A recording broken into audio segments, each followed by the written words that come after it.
This drill here is what I call quick releases, all right? And it's a really good drill. I like this drill. The players like this drill, quick releases. And again, we must be really good at lateral quickness, all right? We got to have lateral quickness. So this drill, it really focuses on lateral quickness, all right? And not only lateral quickness, it does help with the mirror part of the mirror kick technique. You can see I got agiles right here laying on the ground, all right? And I just create a little chute. I got 2 lines of receivers, all right? I put the DBs in 2 lines, and then I get one guy out to be right in front of that agile, all right? And when we're using this mirror kick technique, all right, I have them start 1.5 yards off of that receiver, all right? So we'll be 1.5 yards off to give ourselves a little bit of distance, all right? One, because we can be patient, all right? We can be patient when we are 1.5 yards off.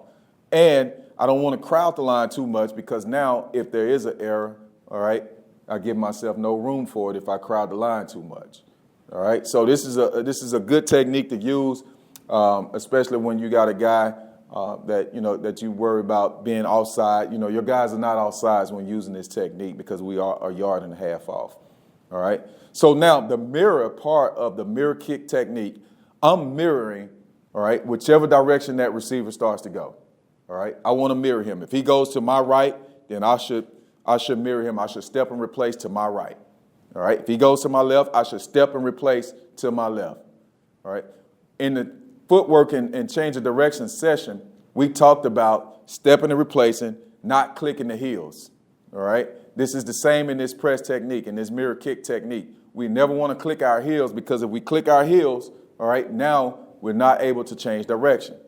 So we want to keep our feet apart, be able to step and replace, and be able to redirect either way, all right? So that's the mirror part of it. Now, the kick part of the drill, of the technique, when we kick, all right, now this receiver has declared, all right? So if he's declared to go to my right, he's made a decision now, he's coming to my right. The kick part of it, I want to take one more lateral step. I want to force myself to stay as square as I can, all right? Stay as square as possible. And now I want to throw the offhand. So if I offhand jam, all right, now I give myself a chance to open my hips and run, all right? We don't want to throw the near hand because now my hips are locked, all right? I can't open up and run. So I want to throw the offhand. I want to offhand jam, all right? And as you can see, all right, I got my thumb up. All right, so I always emphasize when I'm throwing the offhand, I want my thumb up. I'm aiming for that near breastplate. All right, I'm aiming for the near breastplate of that receiver. So if the receiver releases to my right, all right, I throw my left hand and I'm aiming for his right pec. All right, aiming for his right pec. Thumbs up. I want to be able to throw it into the breastplate because now if he does try to give me a counter release, what I call a counter release, all right, now I have control of him. All right, if I aim for the opposite pec, it's easy for him to knock my hand down and now counter release me. All right, so I want to aim for the near pec. If he tries to come back, then we execute what I call switch back.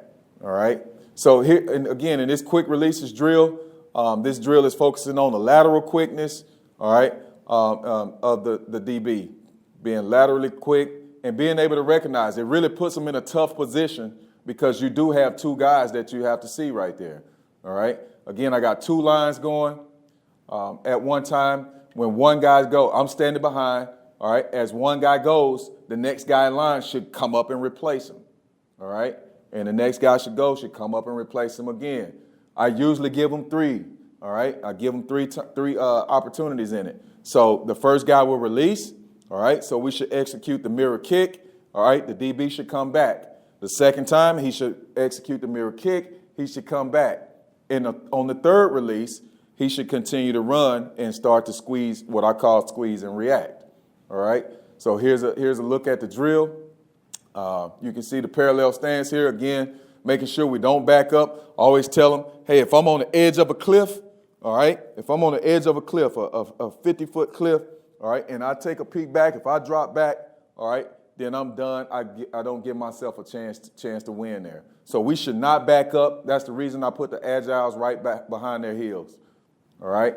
but he executes the mirror kick technique. Again, we want the receiver to widen, all right? If we can get him this wide on the release, we give ourselves a really good chance to win that rep, all right? So he should return, all right? And I'm pointing, I'm standing behind, I'm pointing. I can have the guy at 28 just go right behind him, all right?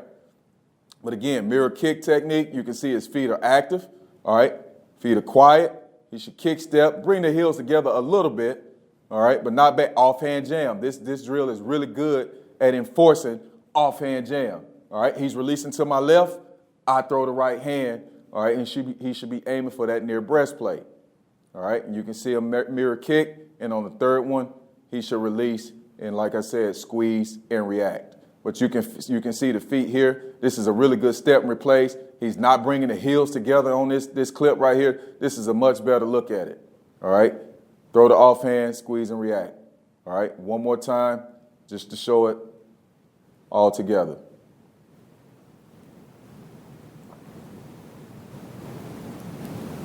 Quick releases, working lateral quickness, all right? Here's a cut from the game. So we'll be watching the corner up top here, working this press technique. You can see that the corner up top stays on the cliff, all right? He's not backing up off the cliff. He's got good separation between him and that receiver where he can be patient, all right? And he's executing the mirror kick technique, all right? He's mirroring that receiver. The receiver comes to balance here. Again, he has to match us, all right? We have the advantage being in that press alignment like we are. And he's able to execute a two-hand jam, all right, in this situation.